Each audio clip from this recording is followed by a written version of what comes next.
Hey Roscoe, it's Tuesday and that is my day. It is. Recently I've been pretty bad at making these, but I've come up with a new method to make myself do it. The biggest reason I haven't been making them on time is because I haven't had the time to do it. I'm ridiculously busy with uni work at the moment, which is hard.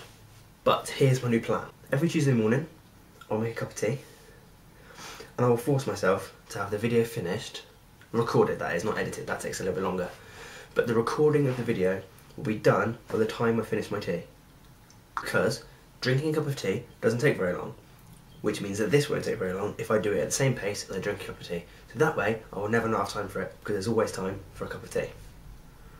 Okay, so every Monday now, from 9 AM to 11 AM, I have a radio show. And my own show, it's just me on it.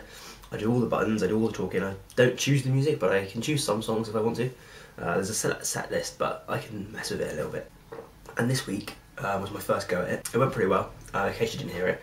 I know a lot of people from, quite a few of my friends from home did watch it, which is fantastic, thank you. And one of the things I talked about on it was dieting and exercise. I'm not a fat person, definitely, like you can see that. I'm definitely not a fat person. I'm definitely not healthy either. For example, I definitely couldn't run very far without getting absolutely knackered. I mean, I ran for the bus the other day. I only ran about 10 yards and I was absolutely knackered, like it was awful. I'm definitely not a fit person physically, but I kind of never have been, so that doesn't bother me too much. What bothers me is that I'm not healthy either. One of the big problems we've got is defining being healthy and being thin. I think a lot of people get confused with the two and kind of just, they get grouped together. I'm probably a pretty good example of that. I've got one of those metabolisms where I can eat what I like on a daily basis and it doesn't touch the sides. I'm starting to put on a little bit, I think, maybe.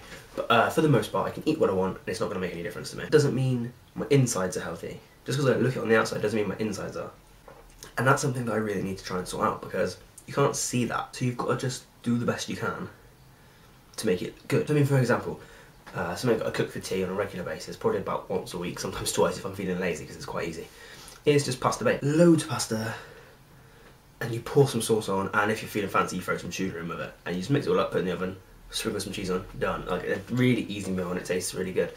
But a plate full of pasta, pretty much just pasta, isn't a balanced meal. Another example of how I'm definitely not a healthy person is I don't think I've had 5 fruit and veg a day since I've been home. Like it's only when I'm at home in Burnham and my parents are cooking tea for me that I probably get my 5 portions of fruit and veg a day. To live a healthy lifestyle, you've got to eat well and exercise. We've already established I don't eat well, but I don't really exercise either. I occasionally walk up the hill to uni, which, if you've been to Canterbury, is quite a hill. But even still, I do that like maybe once every 2 weeks if I can't bother to wait for the bus. So very, very rarely. Being quite into tech, one thing I've tried a million times is apps that are supposed to make you fit and healthy. The problem with those is you've still got to do them. Like, yeah, they're there and they help, but you've still got to start. I downloaded a few weeks ago an app that reckons it can train you to run a 10k run in 9 weeks. You go running 3 days a week and it talks to you in your ear as you're running, and it'll tell you when to walk and how long for, when to run, when to sprint, and it gives you, it slowly builds you up. It expands the amount of time you're going running for, and it does all the thinking for you. So all you've got to do is listen to the instructions and then run those instructions. I downloaded that thinking that would be great, and I still haven't used it. And not even a little bit if I've been tempted to either. The only time I was tempted to use it was the second I pressed download. By the time it had downloaded and installed, I had lost interest already. And I haven't deleted it yet, it's still there. I've looked at it a few times. I just really don't intend to use it. Ugh. So yeah, I'm not a healthy person whatsoever. I'm really not. But I'd like to be. I think that's the one good thing about me, is that I want to be healthy, I want to be fit. If you're watching this and you've got a method that works for you, that keeps you fit and healthy, I would like you to comment it underneath, and I will reply to those comments and tell you why that's not going to work with me.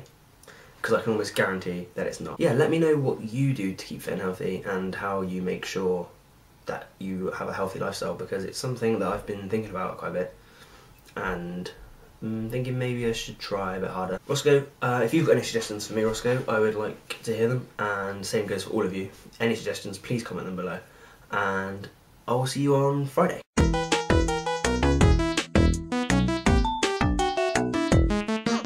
Finished. My method is working.